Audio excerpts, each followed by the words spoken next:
First of all, welcome to the Youth Justice Board webinar on victim services. My name is Jamie Bennett. I'm the Chief Strategy Officer of the Youth Justice Board.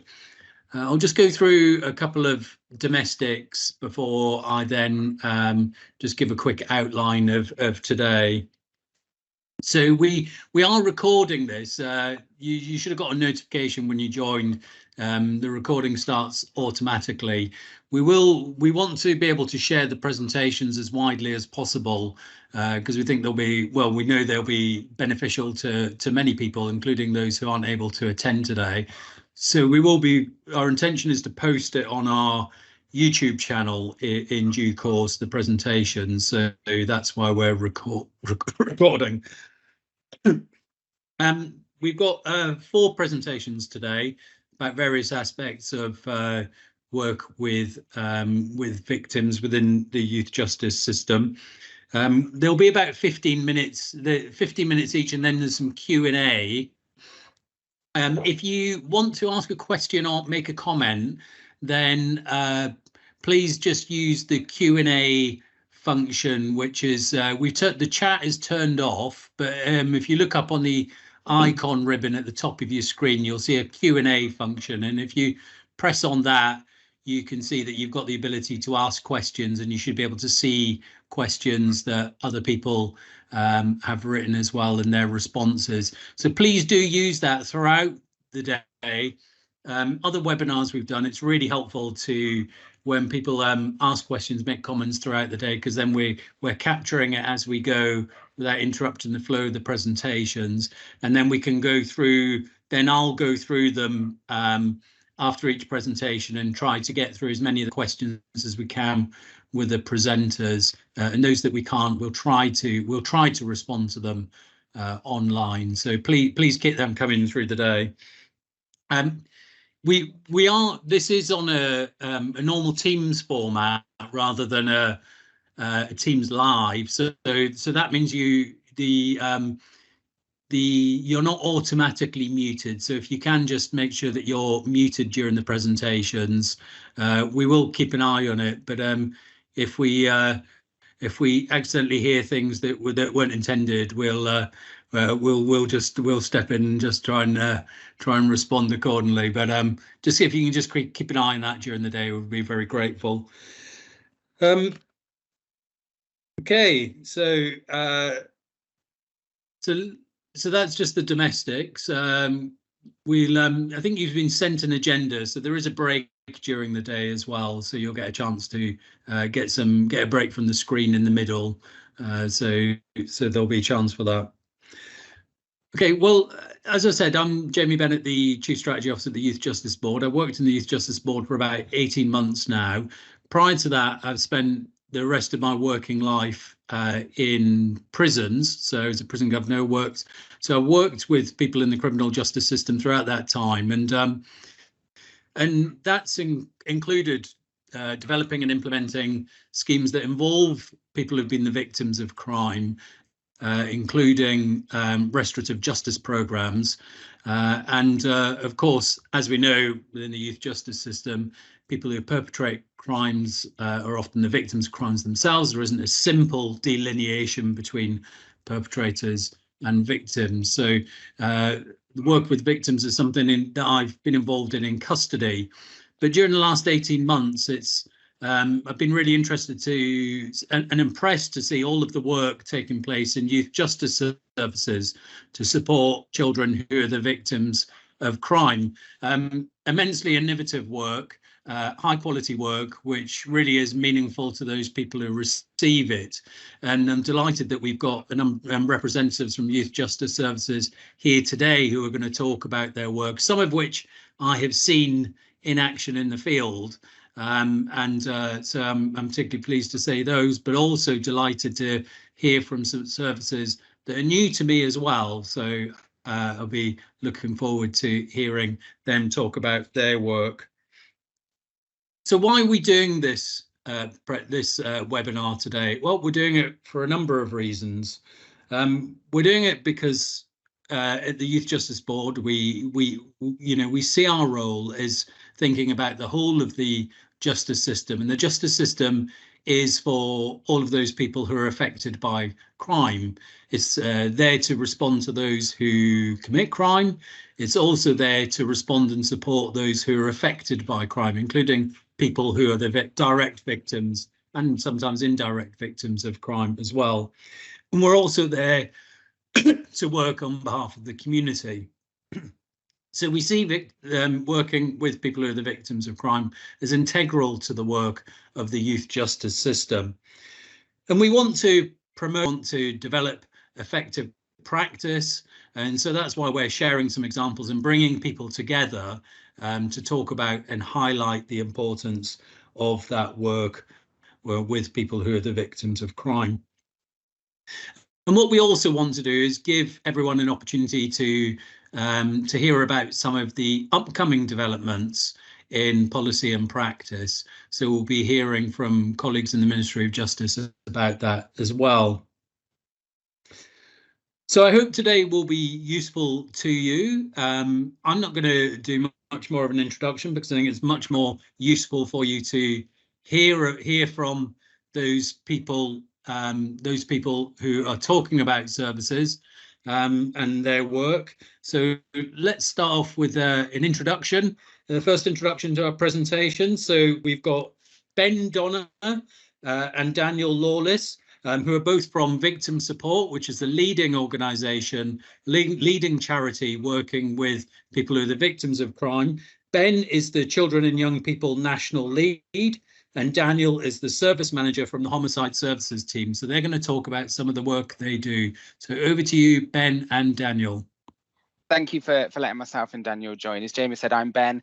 I'm Victim Support's Children and Young Persons National Lead. So we're going to tag team the session today. I'm going to start off by giving you a little bit of a brief overview and insight into our national offer, what we offer for children and young people, but won't say too much because then Daniel's going to give you a much deeper understanding of one of our services in particular, which is our homicide service.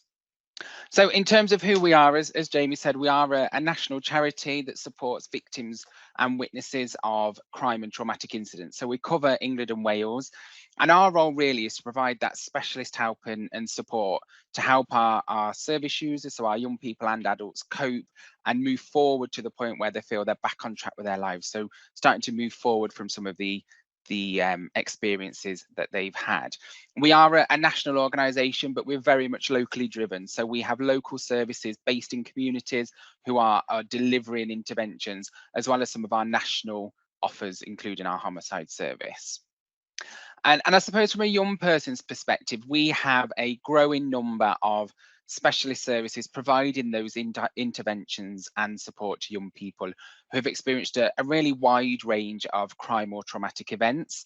These are, I suppose, a mixture really of crime-specific services. So we have some that are specifically looking at or commissioned to support around maybe domestic abuse, sexual violence, hate crime, our homicide service, but also we have multi-crime services that are really a capture-all approach to a young person who's experienced any form of crime or trauma, or multiple forms of crime or trauma, can access support. And I won't go into too much detail at this stage around our delivery, but ultimately we deliver support to young people both in person or through the use of technology, and that can either be in a one-to-one setting, so direct with young people. We also deliver a range of group work programs, peer support opportunities, and also where we're able to, we deliver some universal services, so that awareness, prevention, early intervention. And the aim of all of our services is to provide that high quality support to help reduce any risks ultimately that the young person is continuing to experience, but also recognise and increase those protective factors in their life and build upon those, and ultimately increase or develop a range of coping strategies for them to help with their levels of resilience as to either what has happened or what continues to happen. And as you'll see on this slide, we're very proud that at the Children and Young People Charity Awards in 22, we were Children and Young Persons Charity of the Year. So we were recognised for our national and local reach and specialism with supporting young people. I suppose just a brief insight into our reach and how things look. We complete an annual mapping exercise around what our provision looks like for children and young people. So we're due to start that again very soon after the next couple of months. But our latest one, which was 22 to 23, showed that across England and Wales, we had 55 services providing support to children and young people. And that was a range of majority providing those direct interventions, but we have a small proportion where we're commissioned, to support young people through a safe parent or carer, so indirect support. So we support a trusted adult to then engage in those discussions and recovery support with our young people. And as I said, we've got a range of the different crime types, crime-specific services, multi-crime, but a large proportion of our services for young people includes the support for includes support around experiencing domestic abuse, but we have got a wide range of areas that we cover. And I suppose the last point from me, just before I pass over to Daniel for a bit more of a deep dive into our homicide service, is just what our support looks like. So we have a support framework that guides and is evidence-based around how we deliver services to young people, why we deliver in this way, and what their support looks like. And there's ultimately 5 areas of our support framework that we tend to focus support around. We look at safety of young people, so our role is to help young people feel safer and more secure. We play a really important role in helping young people understand their rights, and that is their rights as a young person full stop, but also as a young person who's experienced crime or some form of trauma. We look at their well-being, of course, so our role is to make sure they feel listened to, and really importantly, they've had that opportunity to understand and hopefully process some of their experiences. As we said, in terms of building resilience, we look at their ways of coping. So how can we help them have a menu of options, their own little toolkit around, these are the different strategies that help me when I'm struggling or when something might happen. And then ultimately their support. I'm pretty sure it's safe to say that there's no one organisation that can support young people in isolation. So we look at what's the bigger picture, who else is involved in this young person's life that we could already link with, who's their support network, but also who can we introduce. And hopefully that was a helpful insight into what our support looks like. And if you're happy for me to, I'll pass you over to Daniel. Brilliant. Thank you very much, Ben. Perfect. Hopefully everyone can see that. So my name's Daniel Lawrence and I'm the National CYP Homicide Service Manager. I'm going to give a bit of a quick overview today of kind of the aspects of our service. So I'm going to be talking about our 3 main aspects, which is delivering direct one-to-one intervention with bereaved children and young people, direct support to children and people who have been eyewitness to homicides or crime major incidents resulting in death, and also going through and give you an overview of our outreach support in the community, where we're aiming and have done supported children and young people that are impacted by homicide or crime major incidents. So what does the CYP service, or Children and People's Homicide Service, look like? So our service sits within our wider National Homicide Service, and we provide direct support to children and people bereaved by homicide and also eyewitness to homicides.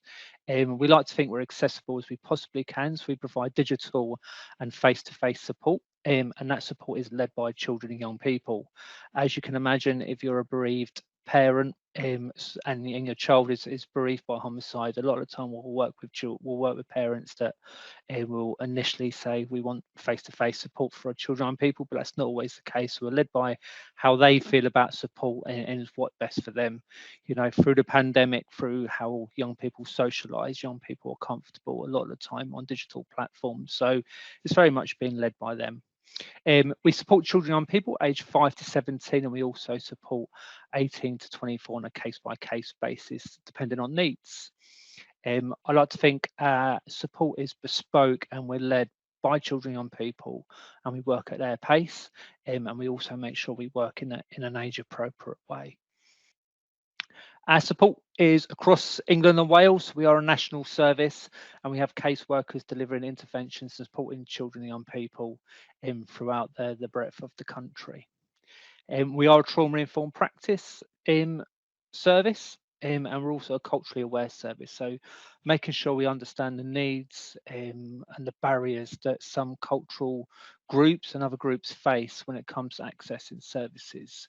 And we, trauma-informed practice is easily banded about these days, but we like to think that through our trauma-informed practice is just part of embedded within our work. It's through our training, through our reflective practice, and through lived experiences of both our staff, our children and people that we work with and co-produce our service with, but also the training that we commission is a lot of the time delivered by those with lived experiences. So how do we provide support? We provide support in a safe, confidential setting. Confidentiality in the CYP service lies between the young person and victim support. That's clearly worked with parent and carers, so they understand that. Obviously, we're bound by safeguarding, so if anybody's at risk of harm or we're bound to by law, then obviously we'll make disclosures then. We mainly support in education, but we also understand that not all young people are in education. Taking away bereavement, there is issues at the moment, obviously, as we all know, of young people attending school and in education, and we also understand the risks of young people not being in education. So as I kind of alluded to earlier, we make sure that our service is accessible to all. So if young people are not in education, we will make sure that service provision is put in place for them to be able to be supported.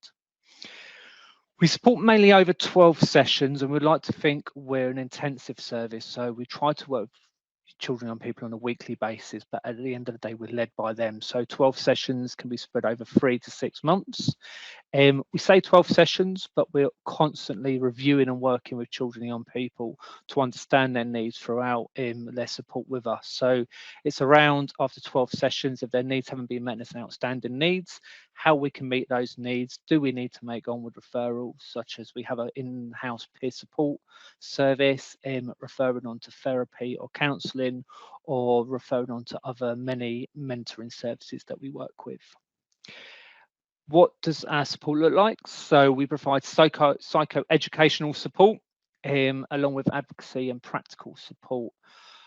Children and people are the centre of our support, and I'll go on in a minute around children and people and how they've probably historically not been part of decisions made for them around homicide. So for us, it's very much working in multi-agency settings to make sure that children and young people are at the centre of decisions and plans that are made for them, and we're working and advocating for them and their needs, and making sure the correct support is in place for children and young people, and they have a say in that as well, and they have a say in their support. So what does our eyewitness support look like? So our eyewitness support kind of mirror images the way that we deliver support to bereaved children and young people, but with very different needs. And what do we, I guess, who is eligible for our eyewitness support? That looks at being present to an eyewitness in a homicide. So if a young person is a direct eyewitness to a homicide or is at the actual homicide or the event, then they're eligible service. But also we have a number of young people in our service that have come in on the aftermath of a homicide and maybe administered medical aid, worked with emergency services, etc. So there are kind of eligibility criteria for eyewitnesses. So kind of our bespoke work that I would like to kind of deep dive into. So historically, as I said, children and young people have been an unheard voice when bereaved by homicides. As we can all imagine, there's many agencies involved when there has been a homicide, and I think that a lot of the time young persons' needs have historically not been met and not even been listened to. So kind of some of the work we've been doing with the support of parent carers is age appropriate DHR toolkits. So DHR meaning domestic homicide review, which are commissioned by a local authority on the back of a domestic homicide. So we work with children and people and have produced toolkits that are age appropriate, and we've also produced animations for young people to understand the process of a domestic homicide review, to understand from the very first part where it's actually commissioned to when it's actually going to be published. So a young person understands the process, understands many of the names, etc., that are used, and moving on to how they can feed into a domestic homicide review. Again, children and people historically haven't fed into domestic homicide reviews and have been that unheard voice. So we work with domestic homicide review chairs to make sure children and young people have the option to feed into that domestic homicide review, whilst at the same time obviously managing risk. what does that actually look like? So a lot of time it could be a child or young person producing a poem, a picture of their loved one, a letter they'd sent, etc. So just making sure that child or young person has the option to feed into it. Children and people as part of the criminal justice process. So we have a number of witnesses, but also support bereaved families that are attending court. So where possible, making sure that children and young people working with their parent carer and included in victim personal statements, that they know their rights, that they can attend court where needs be, again assessing risk and what courts looks like. So making sure that the criminal justice system is child or young person, I guess, informed and friendly to them. And then the last piece of kind of innovative work that we've been doing is around restorative justice. So we have worked with a number of young people around restorative justice, and working with parent carers to make restorative justice referrals. For them, it's when children and young people are accessing support and there's certain kind of needs that they have and words that they say. We work then with parent carers to work with them to make referrals into RJ services to best support that child or young person. So outreach support. So we provide support in the aftermath of a homicide or crime major incident. We provide support to children and people in schools, colleges, youth centres and other community hubs or centres. We provide, and I'll go into it in a minute, psychological first aid, or what we call PFA. We deliver that in group settings. We need and risk assess young people, and we also refer on to specialist services where needs be. We work very closely with the local stakeholders and partners to make sure that in local areas, in communities, that children, young people and families are fully aware of services available to them, and also advocating for the needs of children, young people in the aftermath of homicides, and to make sure that children, young people have the right services in mental health services, CAMS, educational psychologists put in place to support the young people on their journey. We also support professionals with providing best practice and resources, and again that's mainly aimed at kind of teachers but other professionals that are working with children and young people. So what is psychological first aid? So psychological first aid, or PFA, is an evidence-based intervention and is currently used or the intervention of choice by the World Health Organization and also the International Red Cross. It looks at those impacted following a disaster, a crisis or a traumatic event. It can be delivered in community settings by facilitators. So within our team, every single one of us is facilitated to deliver psychological first aid to children and young people. And its aim is to mitigate the long-term stress impacts of a traumatic incident or event, and it does this through the permission of, first of all, connection, safety, but also the adjustment for children and young people. So the aims of PFA is to establish initial connection for children and young people impacted by a major incident or homicide, enhance immediate safety, reduce initial shock and distress, meet their current needs, promote flexible coping and coping strategies, encourage adjustment to the reality of the situation, offer practical assistance and information, as I alluded to earlier, and connect to social support networks. Again, connection is a big thing with children and people, so making sure they are connected and what outputs and outlays they have. And then the other side of our outreach support is providing trauma-based support to professionals. So trauma-based support is delivered by our in-house clinical specialist who works with professionals to, I guess, give a psychoeducational support delivered to them to understand how children and young people are impacted by traumatic events and traumatic bereavement and how that trauma can manifest. So it's helping them to manage signs and symptoms of stress in children and young people resulting from trauma, and how to build and develop and support children in their own coping strategies.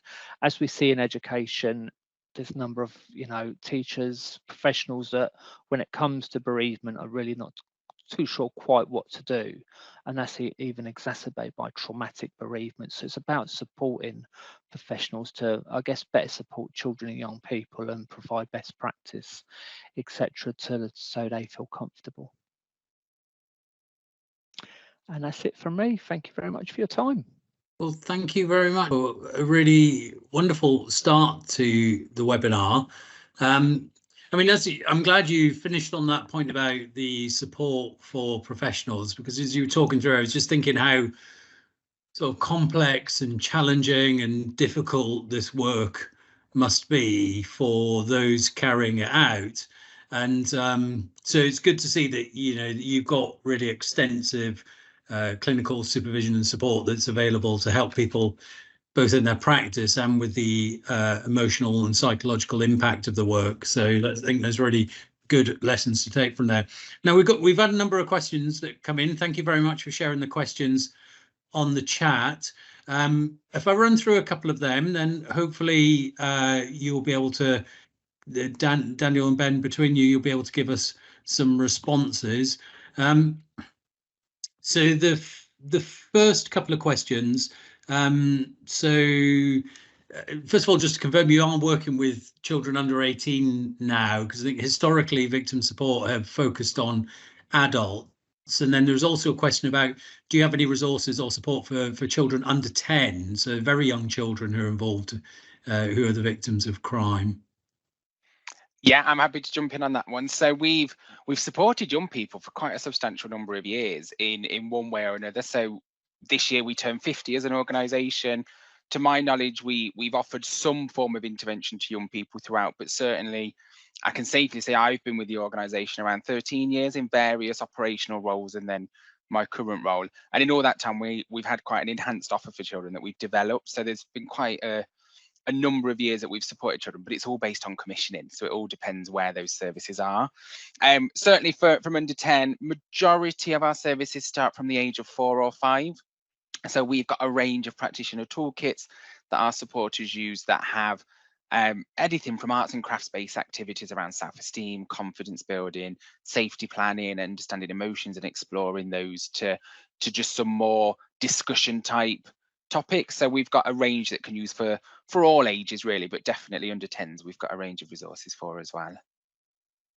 Okay, well, that's wonderful. And although, I mean, there's some questions about resources. So, I mean, do you have guidance documents and tools, external training? You know, is that accessible on the victim support website, or do they need to contact you?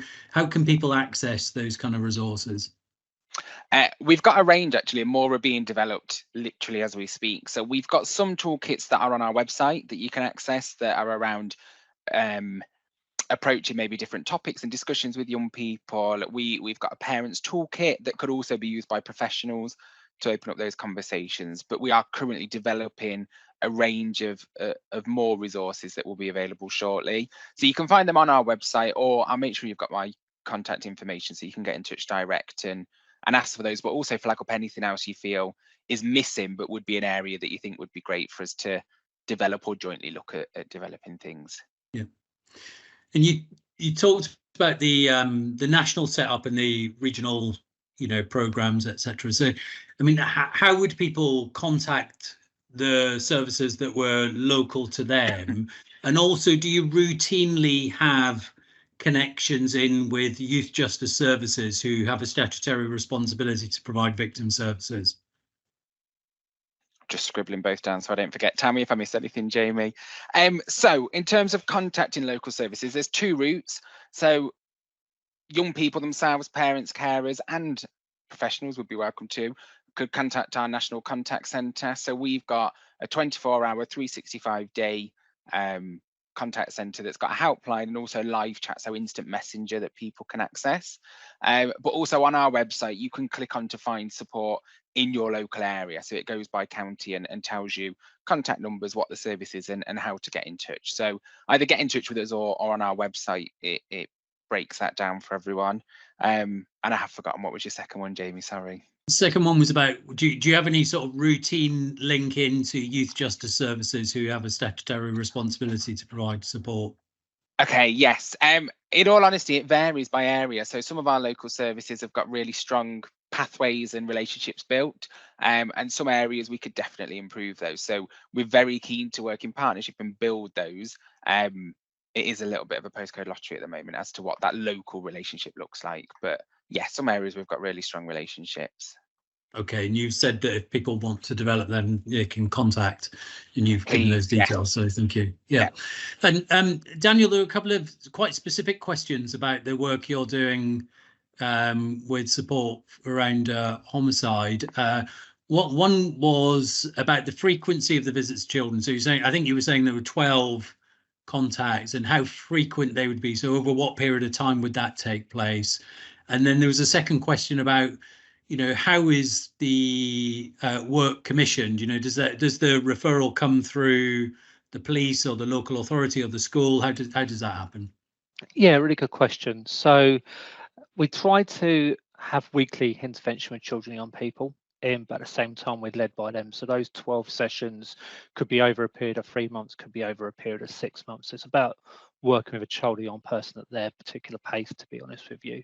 And as we see from bereavement or traumatic bereavement, children, like anyone, has ups and downs, and that's part of their journey. So 1 week could be very much easy to engage with, and in other weeks we struggle to engage with them. So it's very much being led by them.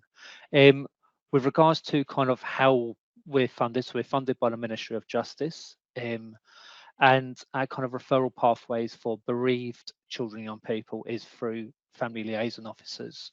So within the homicide service, we receive notifications of, I think, 95% of homicides that happen in England and Wales, and on the back of that we'll receive referrals for family members, and it's at that point we contact those family members, and we have a very wider homicide family caseworkers who will make contact with families, find out exactly the children and young people within those families, complete what we call family needs assessments with the families, and then if they have children and young people within the family that need support, they'll refer into our service and we'll pick that up.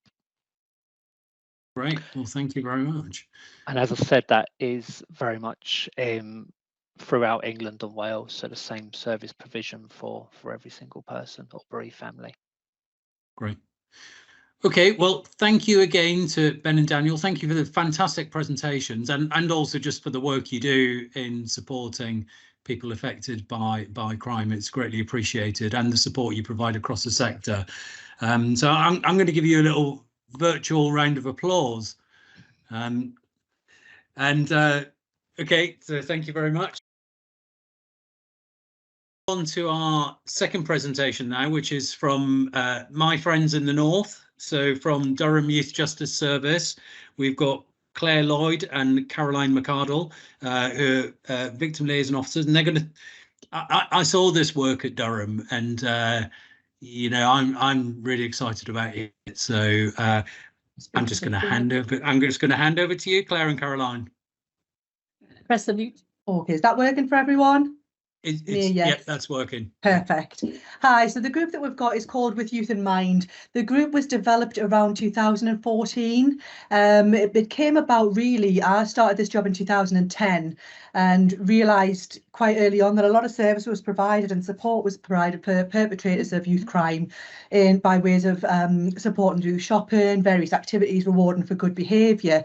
And through speaking to many of our young victims, we realised there wasn't really an extended support service for young victims of crime, many of them struggling with social isolation, bullying, etc., and problems at home.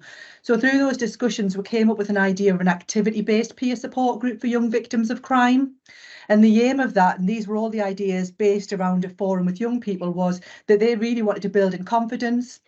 They wanted to be provided with ongoing support and a regular point of contact, to be around people they can trust and relate to feel better about themselves and improve their self-esteem. A big one was really just making friends, but particularly friends that were in a similar situation to themselves, having gone through similar trauma, and building a trust basis. It was to provide a safe and comfortable environment where young people can be themselves, It was to reduce feelings of isolation and enable some empowerment and inclusion. And those were the ideas that our young people came across. So as I say, in October 2014, we originally started with 5 young people, which seems a million years ago now.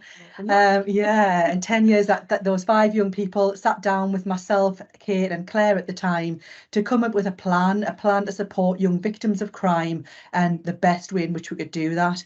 And these 5 young people were very inspirational, had lots of ideas and really gave us a run for our money. Came up with a wide, they came to us being from a wide range of offences and saw what we saw in that there was a gap in provision for support for young people. They'd all received support from individually from ourselves as victim liaison officers through County Durham Youth Justice Service mentor scheme and found this positive, and they were keen to ensure other victims received support. We asked them to think back to when they were in need of support and what would have been useful for them. They all agreed the support they would have wanted was not counselling, and that's not to dismiss counselling by any means, but felt that the best way of support for them at the time would have been developing friendships and means of inclusion, and so With Youth in Mind began. And so what we do is we provide a monthly activity. We provide the activity itself, including transport and refreshments, which is a huge big deal to our young people. Many of them always ask what the refreshments are before the activities. I love the food. They love their food. So the activities we've done, and this is just a really short amount because we've done a vast array over the last 9 years, but we've done sea canoeing because we're quite fortunate that we're near the coast at Roker. So we use that particular beach to do the sea canoeing. We've done some laser wars activities, which have both been indoors and outdoors. We've got the usual trampoline sessions, bowling. We'll take them ice skating in Billingham Forum. We've done some more arts and crafty stuff just to kind of have an array of different things because not everyone's adventurous and outgoing. And we've done Christmas parties for them, bubble football, and the big one that we started probably 5-6 years ago now was we were able to gain funding through a lot of selling ourselves basically in the best possible way to build up a money pot to be able to take 20 children to a residential, which we will go on to a little bit later, but we take them over to the Lake District for a 3-day activity residential, and I'll pass you on to Claire. So on top of all of that, we also run some smaller group sessions in between the monthly sessions. These can be girls only sessions or boys only sessions or mixed group sessions. It depends on kind of what's needed at the time. Some of the things that we've done so far have been 3 6-week boxing sessions, which is on a Tuesday night, focusing on self-defence, building confidence, building self-esteem and fitness. We've also done a graffiti arts project, and on top of that we've done arts and crafts sessions, which included a 3-week t-shirt printing sessions. All the activities that we do are thought up by our young people themselves. They ask for it, so we try and put in place the things that we can put in place. If we feel like some of the young people are struggling within the group itself, or if we have a big influx of new starters, then we'll do some small group activities just to help them fit in with the group, because it can be a bit daunting going straight into a group of 25-30 young people. So some of the things we've done is take them bowling or take them trampolining, and it helps them link in with people before they go into that bigger group. We also ask them to provide us feedback at the end of each session. So we have a little online questionnaire. So we ask them if they enjoyed the session, if they felt well looked after and supported, if they have any ideas for any future activities, and if there's anything that we can do to make things better for them. That helps us guide what future activities that we do and how we tweak and support and change things as well. Each young person completes a strengths and difficulties questionnaire. This helps us kind of to evaluate the outcomes, how beneficial the group has been. So the idea is they'll do that at the beginning, they'll do it in the middle, and then they'll do it at the end. And it essentially measures emotional well-being. So they generally start quite high and those numbers come down as they're with us. Generally midway, we'll kind of see if they're doing any extra support, whether that be around emotional resilience or anything like that. And we often find as well when we have them for that 6-month period that we're able to get that support in place for them, because they're more willing to accept that support as well, because they've built that trust and relationship with us. Every young person that comes on the group all sign up to ground rules, which again were thought up by our team leaders, which we'll explain a little bit more later on. And that's to keep the group safe, so they all know what we expect from them when they come onto the group. and what will happen if they don't stick to those rules as well. So again, this is brought up by our team leaders. They suggested that we give people a verbal warning, we'll go out and do a home visit, or we'll give them an activity ban. We also say if they put themselves in danger or other people in danger whilst they're on an activity, then they won't be allowed back. And it's worked great so far. Yeah, we haven't had many opportunities to do this, to be fair. The group's been very well behaved and they've been good. Yeah, they look after each other and they look after the group essentially, don't they? Yeah. So team leaders, as I say, the 5 original, should we call them team leaders, came about in 2014, 2015, and we really got these who had been through the service, through working with us individually, and felt that they would be good supporters of our other young and new young people coming into the group. And these particular young people are crucial in the running of the group. They really are the leaders. We kind of take a back seat in what they do. The team leader is a young person who's been through some form of trauma themselves. They've been offered the support. They've kind of come through the tunnel at the other end, and they want to support others. They realise that, you know, there is light at the end of the tunnel, and they want to be able to help others going through a difficult time. They give the time up to us to help and support the others in the group, and they do that voluntarily, monthly and in between when we have meetings. Their roles and responsibilities are as such to attend monthly activities and provide the peer support to the other young people in the group. In between that, they also attend team leader meetings with ourselves and the volunteers, and they assist in the development, the monitoring and further review of With Youth in Mind, to just, they're our eyes and ears really on the ground to tell us what's happening, if there's anything we need to look out for. If a particular individual is struggling or they've disclosed something, they're the ones who come to us and tell them. They'll identify anything that we kind of don't see over 25 young people. They support us in visiting and recruiting young people. So if we've picked up a new referral, we'll often ask our team leader to come along with us, because again, they can be the ones who explain what the group has given to them much more effectively than we can through a leaflet or explaining about the group. They'll say what they've achieved from it, what the positives have been, and what they might think that someone else would achieve from that. They also are there to take part in the activities and other events, community events that they have as required.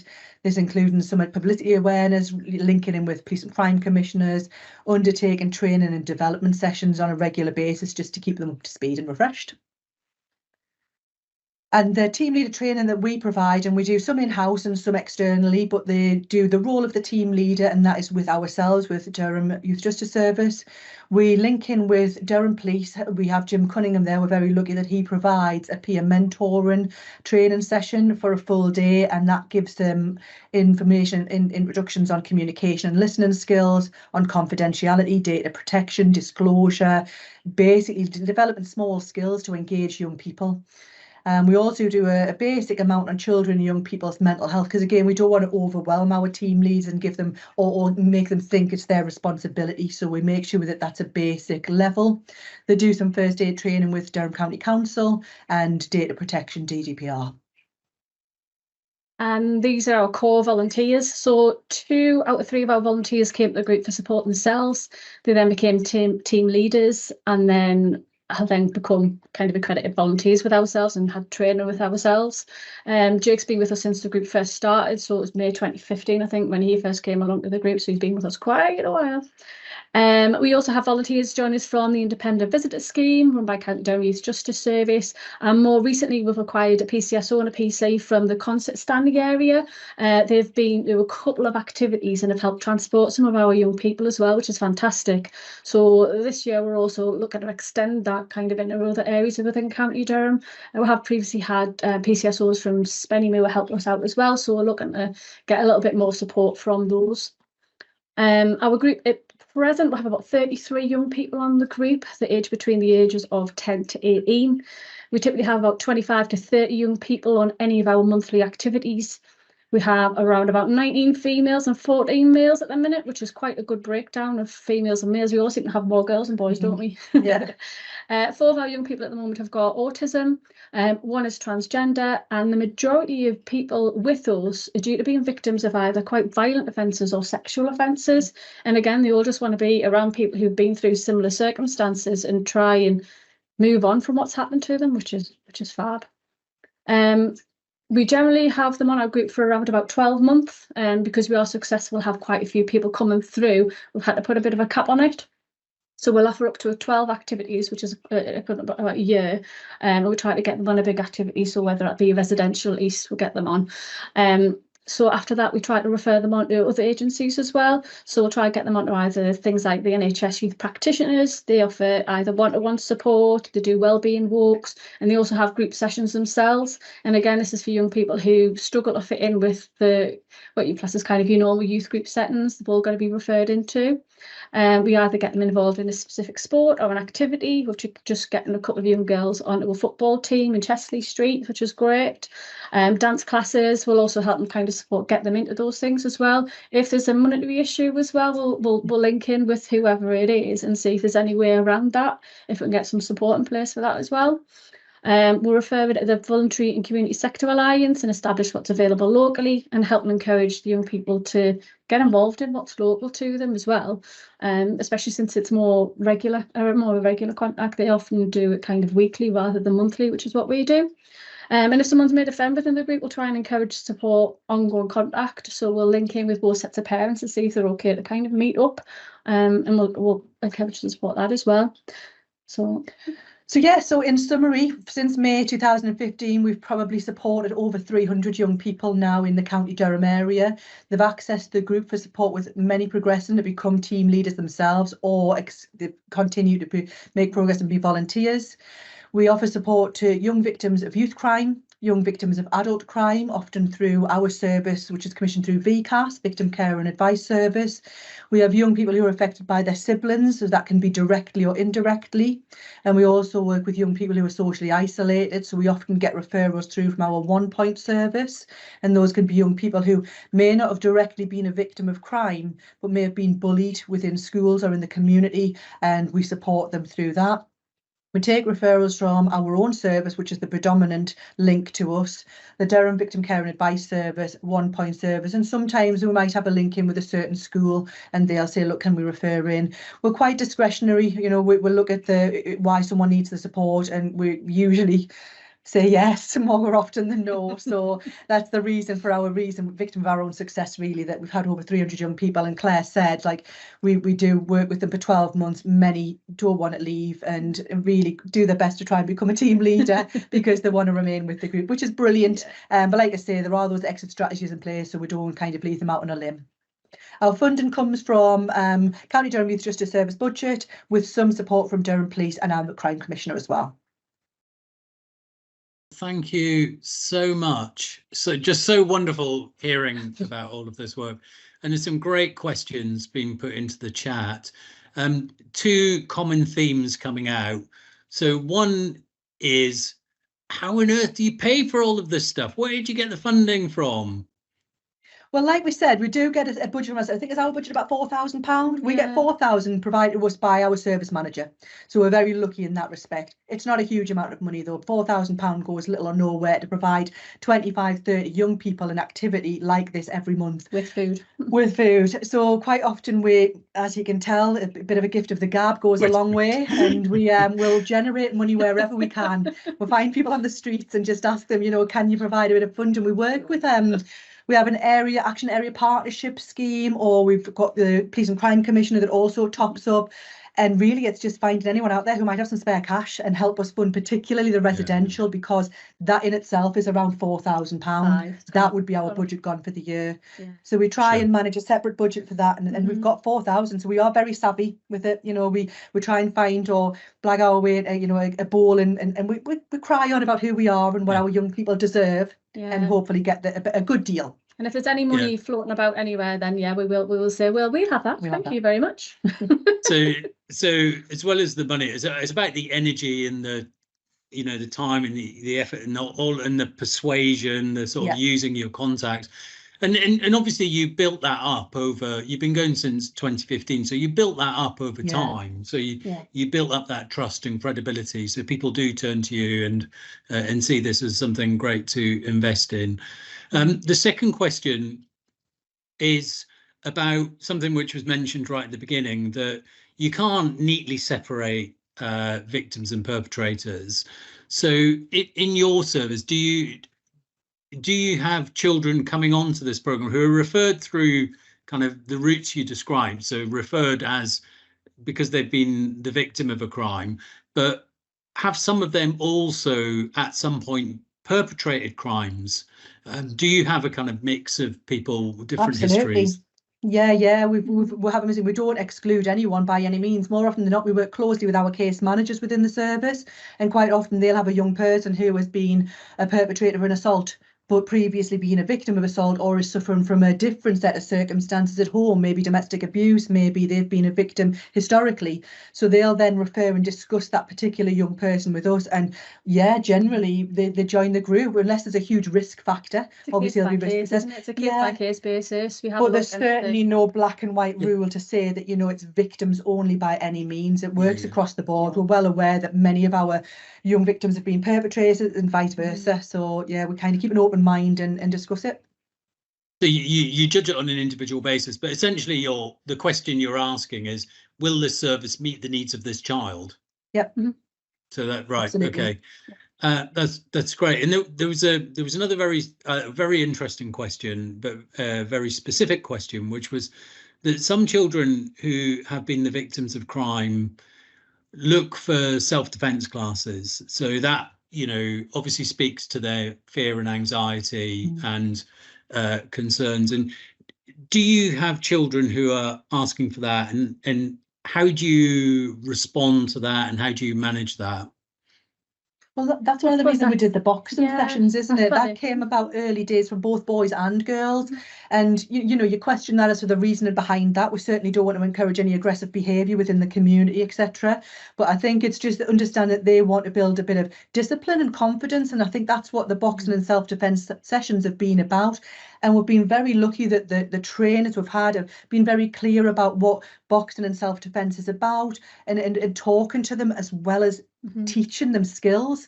So we have incorporated that because a lot of our young people specifically asked for that, and that was about 3 years ago now, wasn't it? So that's why we did the 3 sessions. Yeah, started that, and it's worked really well. The feedback from that was that they did achieve, you know, that bit of self-building and self-esteem, self-confidence, and realizing that if they could go out there, they just felt a bit more able to I don't want to say handle themselves, but a bit more confident in going out into the community without that fear of looking over their shoulder. It just gave them that little bit of self-confidence and belief. And when we do those type of things, we also do an evaluation alongside it as well to see the effectiveness of it. So every time we do the residential, again, we'll do the scoring and we do a full evaluation on it. When we do the boxing classes, then we'll do a full evaluation on it and see, has it worked? Has there been any changes? Is that kind of helped to improve? And also, do they want to continue with that as well? And then we'll look at extra kind of classes and localities for them as well. Yeah. So. Yeah, I mean, the boxing sort of used quite widely now in for a range of different interventions, and there is some evidence around it. I mean, I noticed the majority of your referrals were girls, so I mean, girls are using the kind of boxing as well. They're interested in that. Yeah, I think we had a 50-50 mixed split I think the last one we did was last September. Between September, October time, we had a mix of, I would say, 5 girls, 7 boys. We had 12 in total because it was a small group session. But when the group started originally, we probably had 18 girls and 2 boys, whereas like Claire's saying, now we do have a mix. We do have a real mix, and actually a lot more boys, which is unusual because I think most people will probably agree that with boys it tends to be a little bit of bravado. No, I'm fine. No, I'm okay. I don't want to talk about it. I don't need this. But actually the group has, I think, done well to kind of promote that more you know, male involvement. And because of that, we've had a split with the boxing as well, where we have done boys and girls, and it's been absolutely fine. Good feedback. And I think our team leaders help with that as well. So we've got a good mix of male team leaders as well. And they're really good, the team leaders that we've got at the moment. And when we take them out to go and see the new young people, the new lads on the group, they kind of think, actually, it's okay to kind of be a little bit vulnerable. And then they'll kind of come on the group and stuff, which is great. Yeah. Okay. Well, I mean, just final comment from me. Thank you again for this presentation. I'll give you a virtual round of applause, but I also just wanted to mention, I said that I'd been up to Durham and I'd seen the service, and I spoke to a child who'd been on the programme and also spoke to his mum, and I mean, clearly it had a significant benefit for him, you know, building up his, well, and the the residential, and it enabled him to rebuild trust in his peers. But when he'd been the victim of an offence, he'd lost trust in his peers, and the going on the residential enabled him to sort of trust his peers again. And I mean, his mum, you know, had been really worried. I mean, you know, she was worried about how he was going to cope with when he'd been a victim of a very serious offence, and she was concerned about what was going to happen. She was really scared, and when I saw her, you know, she was so much more confident about her son, and she said that she thought the service had saved him. And I think that spoke volumes about the value of this work. So thank you very much for all you do, and thank you very much for coming along today to talk about it. So let me just do some introductions for the second half. We've got Michaela Rogers and Louise Fitzpatrick here, who are from Caerphilly and Blaenau Gwent Youth Justice Service, and they're going to talk about the support that they provide for the victims or people who are the victims of crime in that area. So over to you, Michaela and Louise. Okay, thanks. Louise is going to share the slides. She's going to allow me to do 4 slides. One's got my name on it, and then she's going to take over. Okay, so that's how we're going to run it. But I am going to be saying thanks, Louise. That's our code to move on to the next slide. So we've shared all our dirty laundry with you now. Can you all hear me and see the slides? We can. Yep. Amazing. Thank you. So as said, I'm the service manager and Louise is the team manager who has victim services in her portfolio. We're going to be talking about all victims of youth crime. So it will include children, but we're actually not focusing specifically on children. It's going to be any identified victim of youth crime for our youth offending service area. We're the Blaenau Gwent Caerphilly YOS. If you haven't guessed by the name, we're actually in Wales, because of course our accents will never give us away. So we're going to move on, thanks Louise, to the first slide, which is a bit of context, guys. And this is to say we've been asked to talk about our levels of victim engagement and satisfaction rates. Now, we understand that there may be YOSs out there that have higher, because we are going to share some data with you. We are by no means claiming to be the best YOS across England and Wales that do victim work, but we've just been asked to talk about what we've achieved, okay? It's important we give some context regarding our approach and resources. We understand fully not every YOS looks the same, is the same size, has the same resources. Again, we can only talk about how what we have. So we have got 2 police officers, okay, seconded by what we call Gwent Police in our area, one of the 4 Welsh forces, and they've got 2 hats. They are our police officers and our victim liaison officers, okay? So when we don't have extra money for restorative justice workers or external or internal dedicated VLOs, victim liaison officers, we have to use our 2 police officers with 2 hats on for what their role is with us. So we do apologise if you don't have that kind of resource because of your funding, etc. But hopefully we'll tell you what we do with the resource that we have. We are also fully aware of the new Youth Justice Board Key Performance Indicator and the future HMI focus as part of the new Youth Justice Inspection framework. Please note, we said we're aware. We're not saying we fully understand it, but we are aware of it and we are working hard to understand it. And obviously after we've had a few returns in, we'll get to understand it better. But we have a lot of questions about both of those pieces of work coming at us as well. And then obviously there'll be opportunities for questions at the end. And if you start every question with the word Louise, I'd be very, very grateful for that. So thanks Louise, what is our framework? To start it all off, we have got a restorative justice approaches policy and procedure that we've written. It is YOS specific. It does mention and reference other things like the KPIs, etc., and also our Office of Police Crime Commissioner Victim Charter and the Codes of Practice.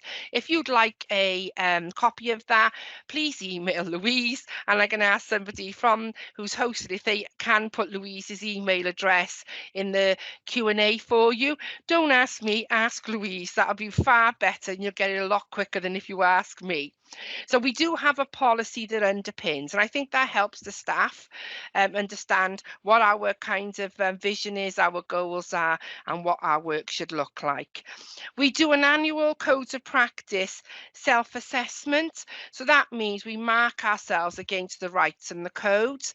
Again, if anybody wants a copy of our last self-assessment, it's quite basic, but we do that, and we're happy to share. There's nothing confidential in there at all, and you'll be able to have a look at how we mark it. And I always say, guys, if you can steal a template, isn't it, and then tweak it rather than create it from nothing. Again, Louise's email address for that.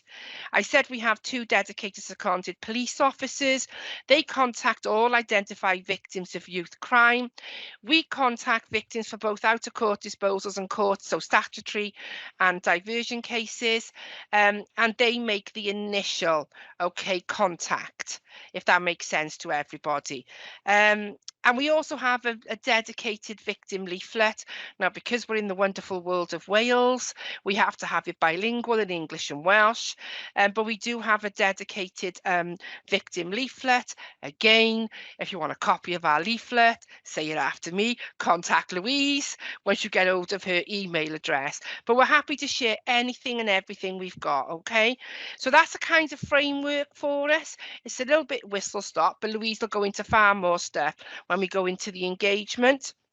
Every responsive victim has a victim safety assessment created and shared then with what I would call assessing officers. You might call them case managers, whatever, to ensure victim vulnerabilities are first of all identified, but also then that our police/victim liaison officers put in victim services that they may need. But it talks to our assessments, it talks to our reports, it talks to the child when we do our RJ. However, it also talks to the police VLOs about do they need any further services. Every responsive victim has a victim contact report as well. It's the voice of the victim. It's incorporated again into assessments and reports that we write, but they are 2 dedicated standalone documents. Again, if you want our templates, contact Louise. You get in the sort of like framework here. And all staff and volunteers are trained in restorative justice approaches. And what we've done is, we used to be back in the glory days, we used to get money, you'd hire external trainers, they would come in, it's fantastic. We're skint. We've had to do the train the trainer model. It's great actually, because we're able to train to what we know and our staff that we know in groups and sizes that we can manage. But one of the negatives about that we're aware of every year, there is an annual training program, and sometimes some of the trained staff leave. So we have to do training for the trainer, as well as training for the wider staff group. Does that make sense? But I can remember back in the day, the RJ training was like £3,000 a kind of go, and that kind of money isn't around at the moment. So we've moved to a train the trainers kind of model, but we have to keep on topping those train the trainers up as well as doing it annually for new staff. Okay, Lou, thank you. We do a full RJ offer to all victims, okay, identified victims of youth crime, and ours consists of many things, but letter of explanation, we don't use the word apology anymore, I'm quite sure the YOSs don't either, face-to-face, direct, indirect reparation, etc. Something else that we do is we make sure that we do some victim case audits. It's really important as part of our quality assurance framework. So the management team do a number. So if it's 12 a year, I think we do 4 or 6. But then each manager meets with a worker and does an audit with a worker so that we can understand things from their point of view. And we can also say where we need things recorded and where there are gaps. So it's that peer learning, as well as the management team doing some like deep dive, some audits on them. We also do it for other areas of our work. It's really important to say that victims are not always willing to engage in the restorative justice or approaches process, and we use both expressions. Restorative justice tends to be more our statutory work. Restorative approaches we tend to use for more of our out-of-court disposals kinds of work. So we do go between both languages and terminologies, but it's important to respect the victim's wishes, which we do. And likewise, and this is a big one, children who offend or commit incidents are also permitted to refuse to take part in the process, even when the victim wishes to engage. So we tell victims on our initial contact that children can refuse, and we can't make them because it wouldn't be meaningful then anyway. But I just think I want to put a shout out to every Yoss who's sitting out there saying, yeah, but sometimes the children don't want to do RJ. We know, we hear you. We get exactly the same situation as well. So that's kind of a little bit more about the framework that we use, and I hope some people are understanding and relating to what I'm saying. Thanks, Lou. I'm going to hand over to Lou now about the exciting part. Lovely, thanks, Michaela. I can see myself being inundated with emails for all this paperwork, but that's absolutely fine. So I just want to do the sort of last half of the presentation and talk a little bit about engagement. All identified victims of youth crime, our victim liaison officers contact them within 72 hours. To be honest with you, that's usually done within 24 hours. As the police deal with the referral, they also deal with the victim at the same time, where possible. The same with court outcomes. We have our court on a Tuesday, and they're usually in contact with the victim by the Wednesday. But we always make sure it's done within that 72-hour time period. Again, you probably well aware sometimes there will be more RJ requests than victims, because some of the children we have coming through who've offended, they may be multiple children linked to one victim as part of co-defendants. So sometimes we could have one victim, but 3 letters of explanation linked to that victim. As part of our victim engagement, and this has worked really well, we also send a letter out to our victims on every occasion. We always phone them first, because I think picking up a phone and having a chat on the phone, us Welsh like to talk, so I think that does work better. But we do also follow that up with a letter, because it can be overwhelming for the victim, and I think sometimes it's nice to have it in writing afterwards to take in what has been said over the phone and just to reiterate the points that are made. And as it's been said, it's all bilingual, because of the Welsh Language Act that we have to follow here in Wales. It has been briefly mentioned as well about the vulnerabilities of the victims. That is whether they are children, they have a learning disability, lots of different factors can play into that. But we'd also consider the enhanced rights under the victim code, if that was appropriate. And part of that is also considering chosen language as well, not just Welsh language, any other language that a victim may request our services in. Next slide then. I think this top bullet point for me is really, really important. So we've got 2 victim liaison officers, Dennis and Liz. And I think what I like about how we engage with victims is that they are involved from start, middle and end. So I appreciate that when the crime is committed, the victim will perhaps tell their story to the officer in the case. But when they come through to the Yoss, it's Dennis or Liz that make that initial contact by phone and then send a letter. They have that chat with the victim, they complete that victim safety assessment, they complete that victim contact report, they feed those views into our case managers or assessing officers. We also keep them updated, depending on how long the intervention is for, but particularly if it's a long YRO or a long referral order, they are kept updated throughout the process. For all of our interventions, from Outcome 22, community resolutions, I know people call them different names, but anything out of court and court, all our victims are also updated by Dennis and Liz in regard to case closure. So that victim may have had their letter of explanation 2 months ago, but we will still phone them at the closure stage, because I think it's just good practice really that they're kept informed every step of the way and they're updated on what work that child has done with us, and that the matter is now sort of a line drawn under it and everyone can move on. It's sort of closure for everybody really.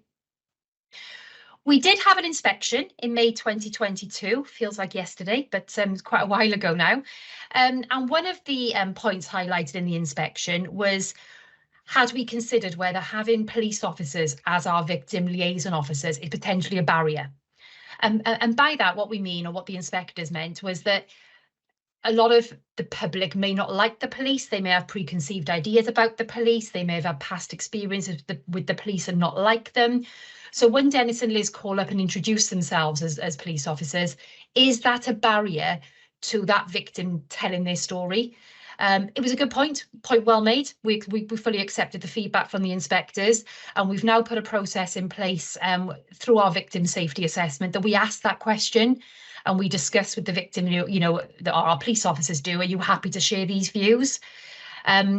We've never had an issue, but we've got a process in place that if a victim did express that concern, they could either speak to one of our YOS staff members, because as already been mentioned, every staff member in the YOS is restorative trained, all of us, or we would use our colleagues in victim services in our victims hub, which I'll talk a little bit more about later on.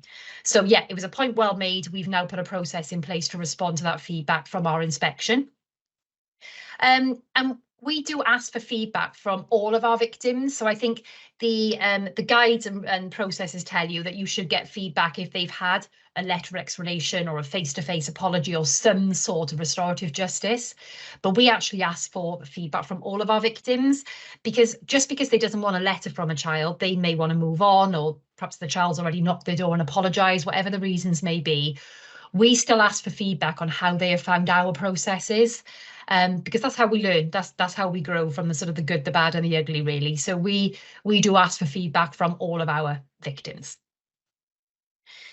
Just some engagement rates for you. I'm not sure how well this shows on the slide. Michaela and I's strength is not IT. We tried to make this table as big as possible, but the slides will be shared afterwards anyway. Engagement rates do go up and down. I'm sure that's the same for all of you. We tend to average around 50% engagement rate for the number of victims that come through. As we've said, some of them refuse to engage. A very small minority, we can't contact them, new mobile phone or whatever it may be. But yeah, there's some of our victim engagement rates there that we do sort of really strive to keep that number high. The second chart I've got then talks about the requests that our victims make. The majority do ask for letters of explanation. Some ask for face-to-face or verbal apologies.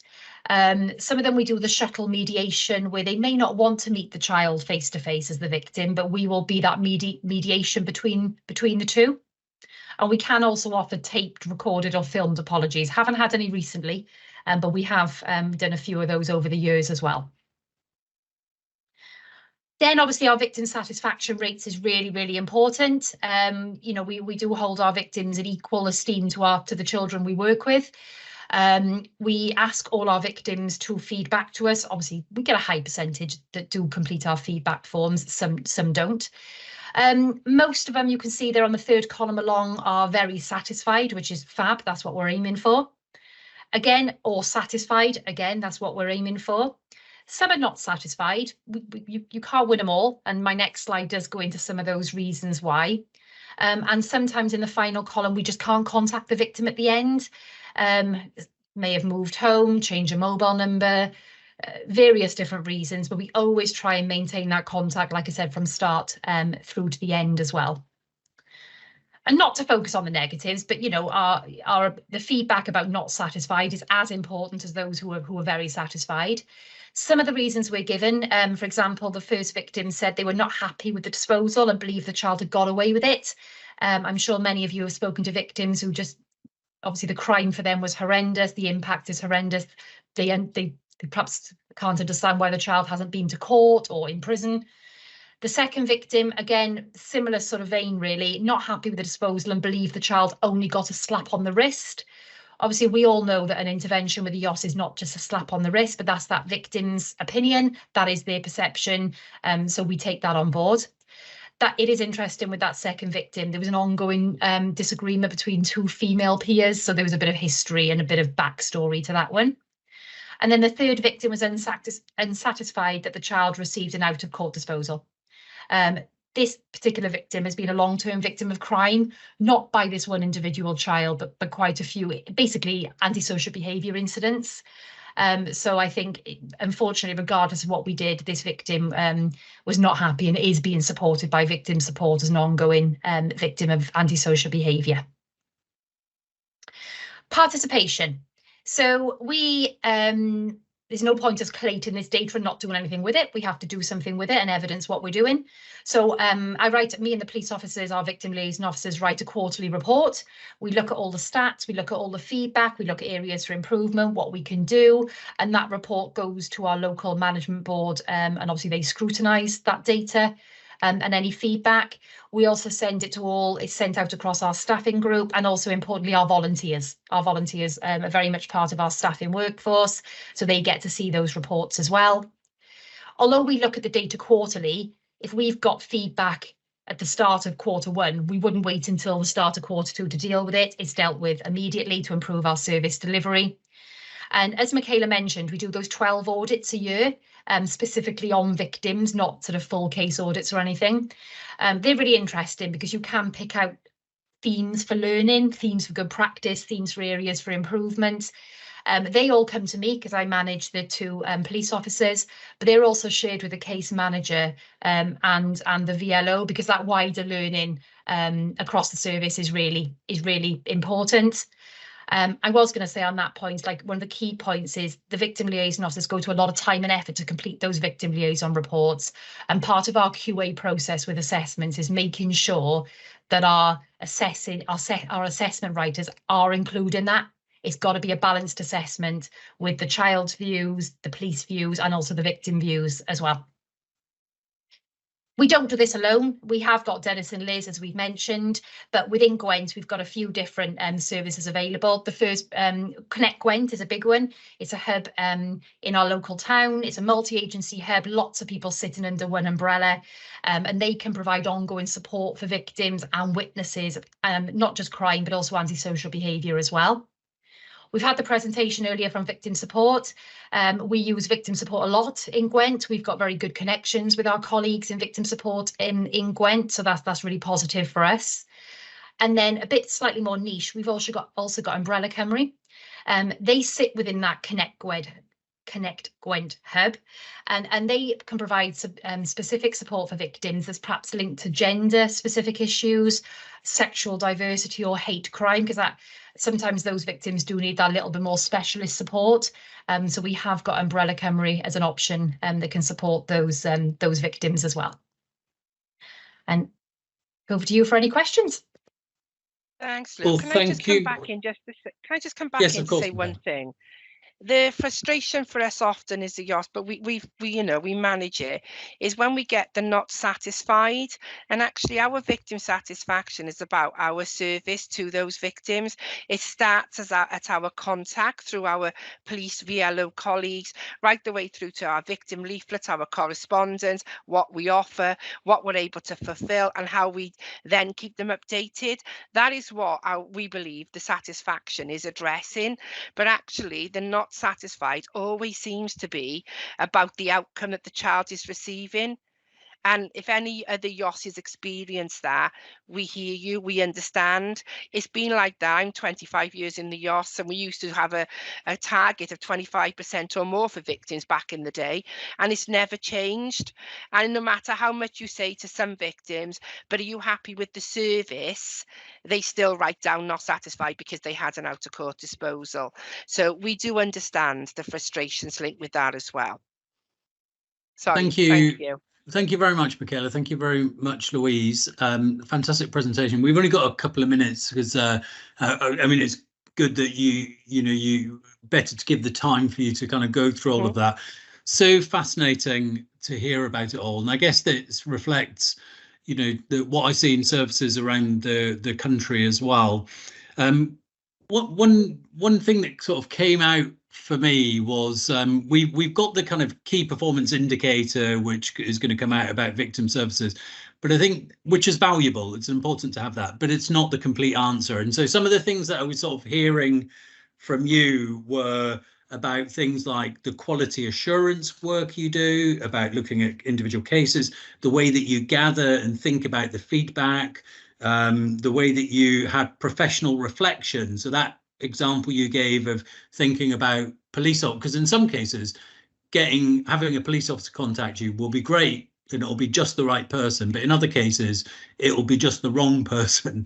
So the fact that you're thinking about things like that are really important, and then how you're looping that all into service improvement.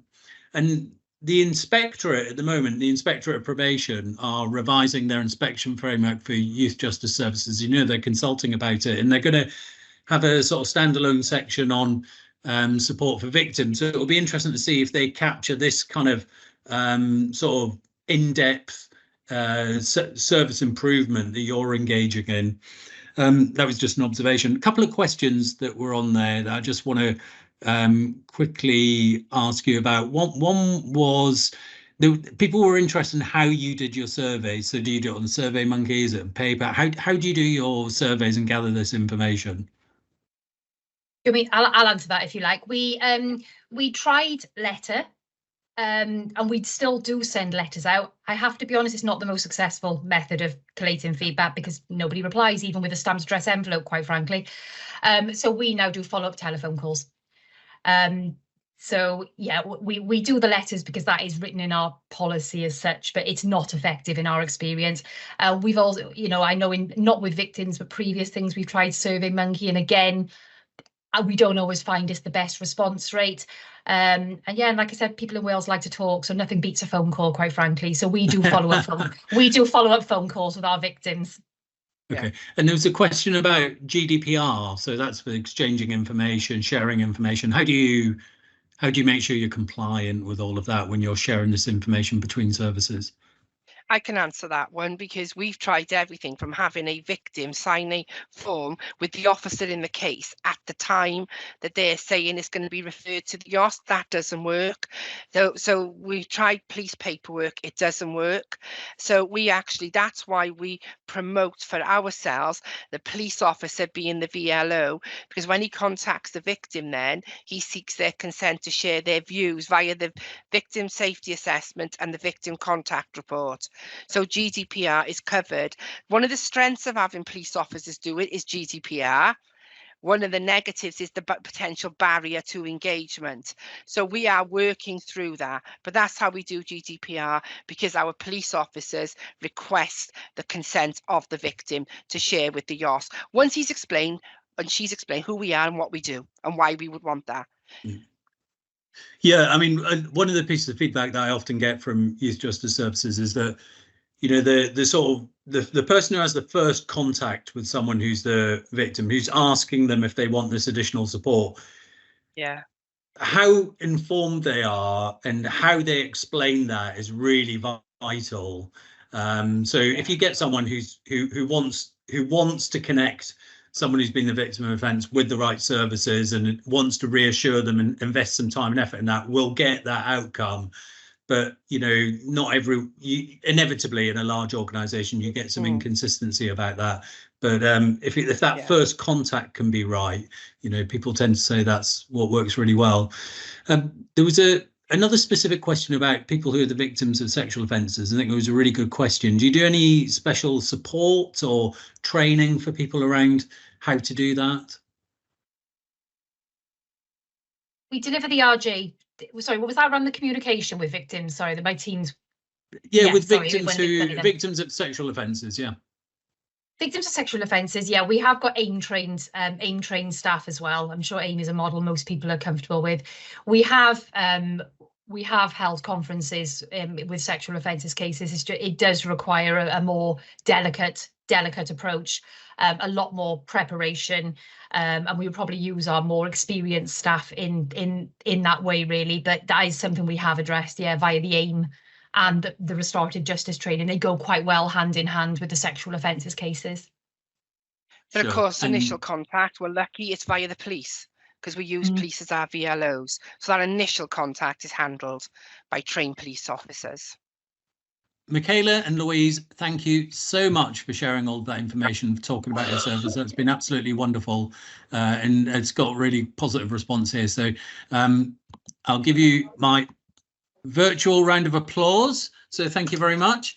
Thank you. We're going to, did you want to take a curtsy, Michaela? going to go on to our last presentation now. So we've got Lucy Smart, who is Victim Experience Policy Advisor from the Ministry of Justice. And Lucy is going to talk to us about the upcoming developments in policy and legislation around victims. Over to you, Lucy. And thank you for joining us. Thank you. Hopefully you can see that, but give me a shout if you can't. So yeah, as Jamie said, I work in the Ministry of Justice. I work in the Victims Policy and Strategy team, and specifically on the Victims and Prisoners Bill. So I am going to present to you today, give you an update on the bill, and specifically the code compliance duty within the bill, because that's the part of the bill that impacts youth offending teams. So what I'm going to do is I'll do the initial update on the bill and then go on to the code compliance stuff. Apologies, I don't know knowledge of the bill here, so if I am sort of being too simplistic, then I do apologise, but I want to start with a bit of an overview. So part one of the bill is the part that's focused on victims, and there's sort of three objectives to part one of the bill. So the victims part is to send a clear signal about what victims can and should expect from the criminal justice system. It is to strengthen local and national transparency and oversight of how relevant criminal justice bodies treat victims, so their problems can be identified and standards can be improved. And it's also to improve support for victims so that they can cope, build resilience to move forward with daily life and feel able to engage and remain engaged with the criminal justice system. So that's what the bill is aiming to do. In terms of where the bill is now and sort of what's happened so far, so the bill was introduced in March 2023, and a bill goes through the same stages in each of the houses, so the House of Commons and the House of Lords. And as you'll see, this bill so far has completed the House of Commons. So it's done one stage in the House of Lords and it's got a couple of stages left. After that, it goes through ping pong, which kind of is what it says on the tin. It ping pongs between the two houses, and then it will get royal assent. So royal assent is where it then becomes an act. So timings happen quite last minute for bill stages. So I'm unable to give any timings for sort of the next stages because sort of there's obviously a lot going on in Parliament, so a lot of things tend to move around, but we're anticipating royal assent sometime in spring this year, hopefully, but it's all very subject to change.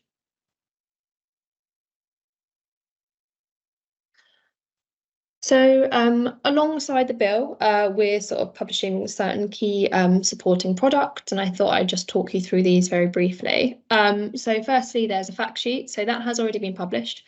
It's published online and it outlines the details of the victims code compliance measures in the bill, so the parts that are relevant to youth offending teams. And I can ask it to be sent, the link to that to be sent out with these slides. So then there's statutory guidance and technical guidance. So that would be guidance that sort of really provides the detail of the measures relating to the code compliance part of the bill and sort of how that will work and what bodies will need to do. Then there's regulations. So the bill is the primary legislation, and sitting under that is regulations, which is the secondary legislation. And we will consult. So the regulations will have sort of a lot more detail on how the duties will work. So it will set out things like how details on information on compliance with the Victims Code needs to be collected and sort of how that will work in practice. And we will be consulting on the regulations following royal assent. Then implementation, we anticipate that to happen within a year of royal assent. And we'll work with stakeholders to establish a sort of realistic timeline for implementation alongside the new timeline for the new Victims Code. So in terms of code compliance,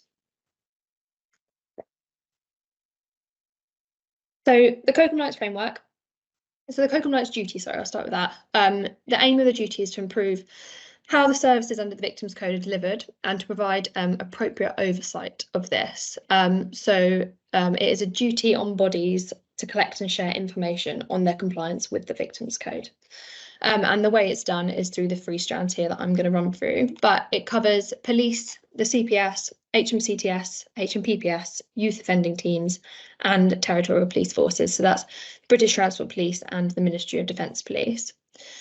So what we've done is we've created a framework to measure compliance that is holistic and victim-centric, and it has 3 strands you can see on the screen now. So strand number 1, which actually has been spoken about in the last presentation, which is really interesting to hear about, is victim feedback. So obviously, as has already been discussed, it's really, really important to understand the views of victims, to really understand the quality of the delivery of their rights. So this will give us a true insight into sort of what they're experiencing and the quality of those rights that are being delivered.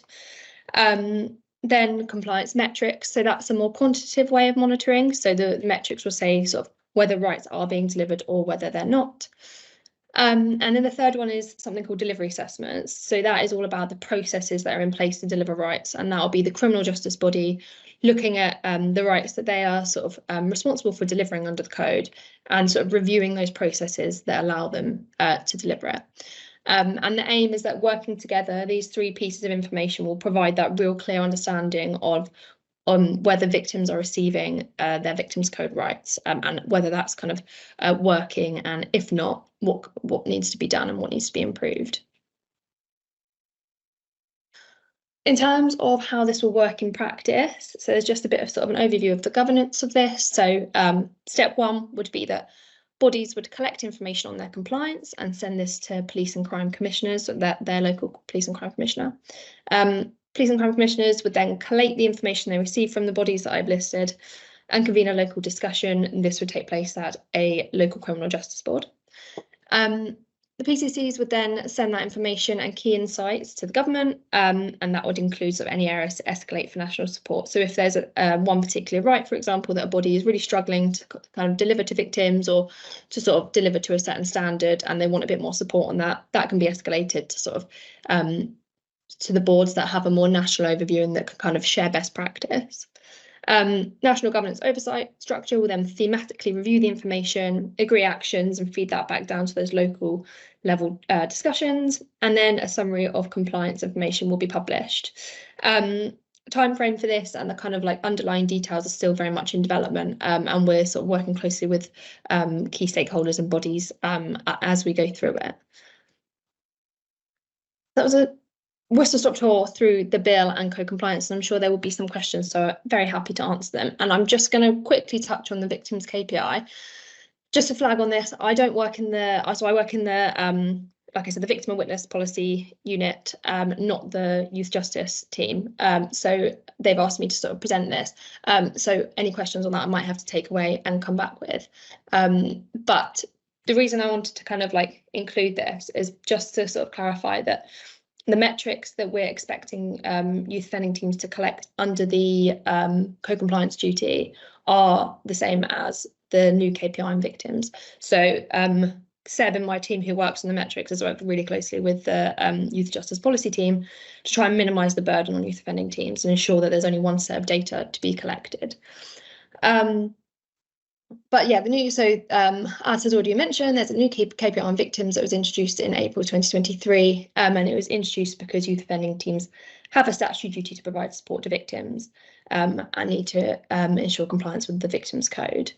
I know that the KPI was also suggested by a number of youth offending teams during initial consultation, but the KPI requires youth offending teams to record the number of victims resulting from offences committed by children on the YOC caseload, the number contacted, the number engaged with on restorative justice opportunities, as well as those who requested and were given further information and support.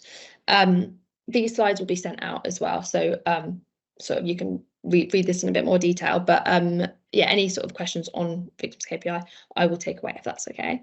But that's actually it for me. It was a very very short presentation, but yeah, open to any questions that anyone has on the bill or on co-compliance or on the KPI, and I can try, but anything that I can't do I'll take away and come back. Lucy, thank you very much. I think that was presented with great clarity. I mean, it was very useful to sort of see what has happened and what's going to happen, and have that very sort of that diagram of how the feedback is going to be fed through the system to get an understanding of it. I thought that was very clear. I think there were a couple of questions about that. So one was whether PCCs collate statutory victim data in other areas. In Cheshire, they only collect it on out-of-court disposals. I think what you were saying is that there will be a requirement for them to collate that data in the future. That is what's one of the things that's proposed in the bill, right?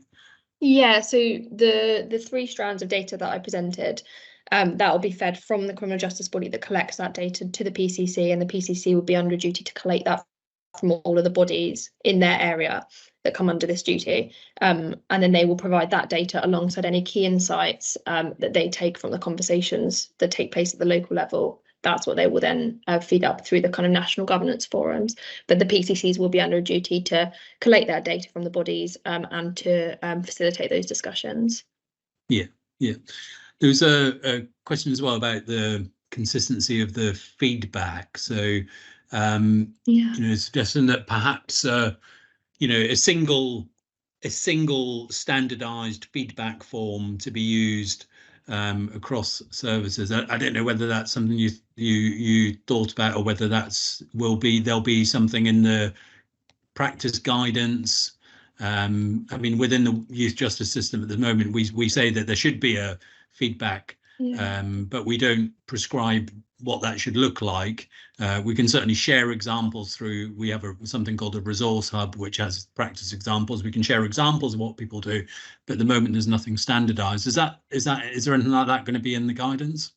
Yeah, so it's actually something we've been really looking into. So we've commissioned a research organisation called Verian. They were formerly called Kantar, you might be more familiar with that name, to look into how to collect feedback from victims as part of this duty. Because I completely agree. I think we very much were, when we were looking into this, we're kind of conscious that, I mean, you've got like tons of police forces, CPS areas, youth offending teams and stuff, and to collect feedback, it's a complex area. Like in what it is complex anyway, let alone across all those areas. So this feasibility study is looking into the most effective way to do that. So whether that is some sort of cross-system mechanism, or whether actually it is more effective to sort of let individual bodies or youth offending teams or police forces to collect it themselves. So it's something that we're looking into, and we've commissioned Verian to do that. We're about halfway through the study, so we haven't got any kind of concrete findings yet. We'll get those in the next couple of months, but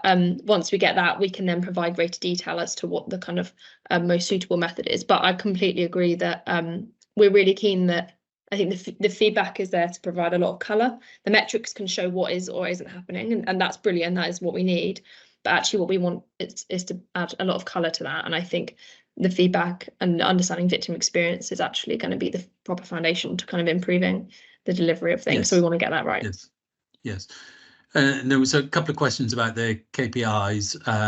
So one's a question about whether we review the wording, and the KPIs will be periodically reviewed. So and part of that is we review sort of data quality and consistency. So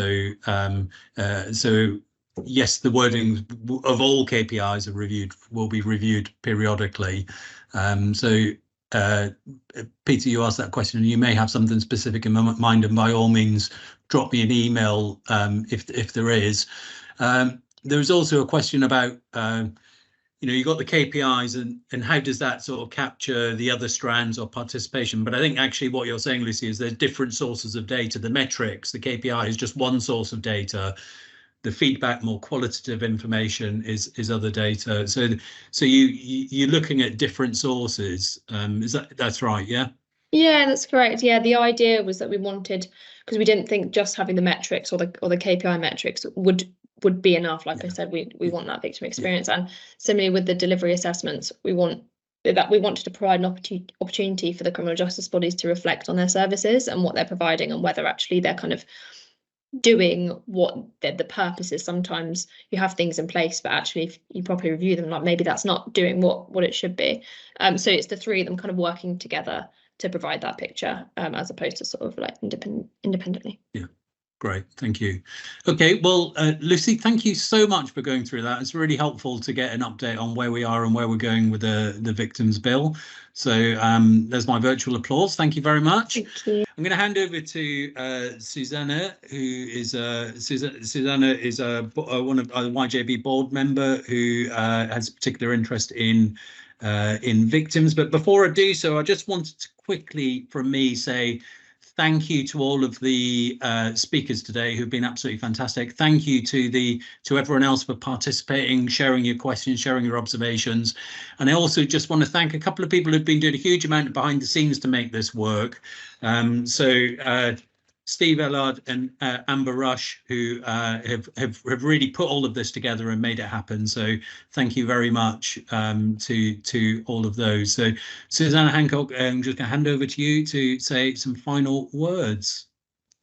Yeah, thanks, Jamie. And thanks again, as Jamie said, to all our fantastic speakers. It's been such an interesting 2 hours, and there's been such a range of ideas and perspectives shared, and I could just see from all of the conversations in the chat that so many people have been prompted to ask questions and to think about what they could do differently in their own services. So thank you very much, everybody.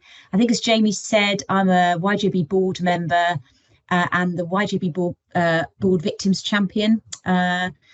As with Jamie's comments, work supporting victims has been something that I'm passionate about and continue to be, and previously worked in victim services. So it's just fantastic to see that all the work around victims is now really starting to get embedded in youth justice services as well. And I think this is just the next step in what will be a continued journey to make sure that it becomes kind of a core part of all of the great work that you do. I know this is about the second, I think, Jamie, is that right, sort of round table type sessions we've had on victims. I know the others have been smaller, but it's been amazing to see we've got 129 people on this call, which just shows how important it is to all of you. So I really hope that this can be just the next step of something that we can all build on together. And Jamie, I'm not sure if in terms of next steps, did you want to come in just to sort of confirm perhaps what happens next with all of the work and the ideas that have been shared and discussed? Yeah, I mean, the idea of today is to share practices and to support youth justice services in their work. So we'll share the slides. We'll follow up on the questions that there was a question which I said I'd follow up on. So we'll provide that information. We'll provide those connections, and this is just part of our ongoing work around victims, support for victims. One of the things that Amber does behind the scenes is prompt me to do the things that she's told me to do and I haven't done. So one thing I need to ask you to do is, there is a feedback survey which has been distributed. There's a link to it in the Q&A. So if I could please ask you to fill that in, and that will help us, in developing our future work as well. So thank you. Oh, thanks, Jamie. Yeah, do tell us what you think. Tell us what you need more of or differently. And if you think this is something that you want us to continue to do more of around the focus of victims, it would be great to hear your views as well. So thanks to Jamie and the team. Thanks to all of our speakers. And thank you for joining us, and really hope we get a chance to all meet up again soon. Take care. Bye-bye.